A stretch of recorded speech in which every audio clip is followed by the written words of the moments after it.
The first thing most people forget about wartime food scarcity is that survival wasn't only about finding something edible. It was about protecting what you had from the people who felt entitled to take it. In every occupied country during the Second World War, from Eastern Europe to the Pacific, families didn't just ration, they defended their food like it was currency, identity and dignity all at once. And if you talk to anyone who lived through it, one theme repeats: the foods that mattered most were the ones quietly hidden, quietly preserved, and quietly passed down. So, before we dive into these 7 items, keep in mind that each one carried weight far beyond calories. These were the foods families buried, bricked behind walls, sealed beneath floorboards, or disguised as something worthless. And understanding why they were chosen gives you a window straight into the mindset of people who survived by staying 3 steps ahead of soldiers trained to search everything. Now let's go straight into the foods worth hiding when survival depended on keeping what was yours. Salt was treated as a strategic asset, not a seasoning. In regions like Eastern Europe and the Balkans, salt was often confiscated because armies needed it for curing meat, preserving rations, and caring for horses. Families hid salt in stitched cloth bags buried under animal bedding because soldiers rarely dug into manure piles. Salt mattered because it allowed people to preserve whatever meat they still had access to. Even today, this lesson applies to off-grid living. The ability to preserve food without electricity begins with salt. A practical application is storing extra salt in airtight containers and dispersing it in multiple hiding spots so one discovery doesn't wipe out your entire supply. That's exactly how civilians protected their winter survival in 1942, Poland and France. Cooking oils were concealed because they were liquid gold in an occupied household. Whether it was olive oil in Greece or sunflower oil in Ukraine, occupying forces seized oil immediately for military kitchens.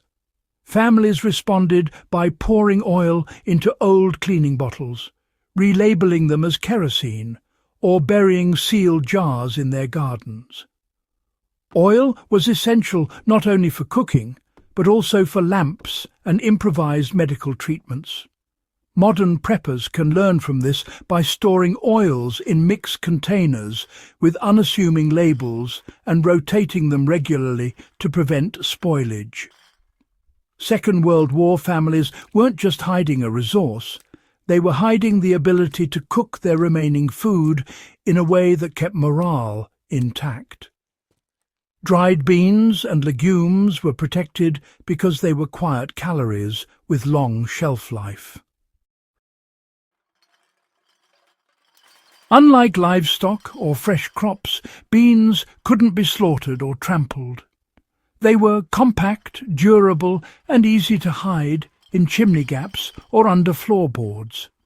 In the Netherlands, families filled false-bottom drawers with lentils and peas because soldiers rarely bothered with carpentry-level searches. From a practical perspective, beans offer complete protein when combined with grains, which made them indispensable during shortages. Today, if you want to apply this wisdom, create redundant storage by splitting beans into various small caches around your home instead of one large container.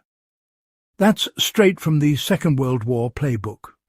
Honey was hidden because it doubled as medicine and sweetener when sugar vanished. In rural Yugoslavia and Greece, beekeeping communities became targets for forced requisitioning. Honey was hidden inside sealed clay pots buried near tree lines where soldiers didn't patrol. Honey's antibacterial properties made it invaluable, especially when medical supplies were non-existent. Modern survivalists can take away the practical idea of keeping honey in long-term storage, knowing it never spoils and can function as both emergency food and wound treatment. The families who hid honey weren't hoarding sweetness, they were hoarding health.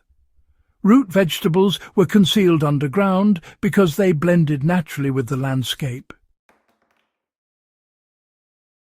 Carrots, potatoes, beets and turnips were easy to hide because their natural storage environment was the very thing soldiers didn't want to dig through. Cold, damp soil. Families created false garden beds, rows that looked harvested but actually covered buried crates of vegetables. This tactic kept people alive during harsh winters, especially in Scandinavia and Poland. The modern translation of this method is simple: use natural concealment. A buried food cache, properly sealed, is still one of the most reliable ways to protect supplies during instability. Flour and grains were hidden because they could be stretched into dozens of meals. Occupying forces often raided mills first, leaving households desperate. Families responded by sewing small flour packets into mattress linings or storing grains inside hollowed furniture legs.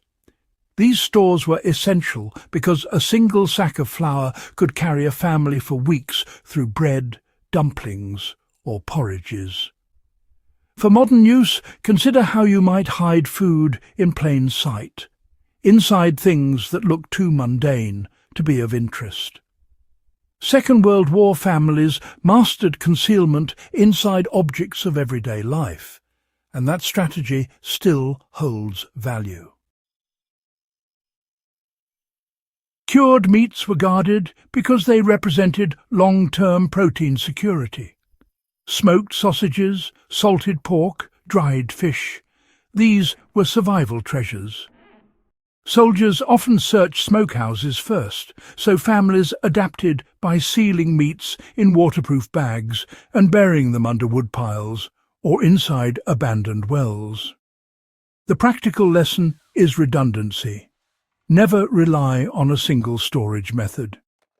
Cured meats provided months of protein, and the families who survived longest were the ones who learned to hide small batches in multiple locations rather than risking an entire supply in one spot.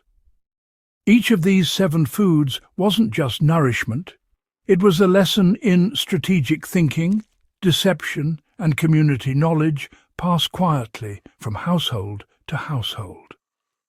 If you study how these people hid, stored, and protected their food, you realize these are not outdated wartime hacks. They are timeless survival strategies that still apply to anyone serious about preparedness today.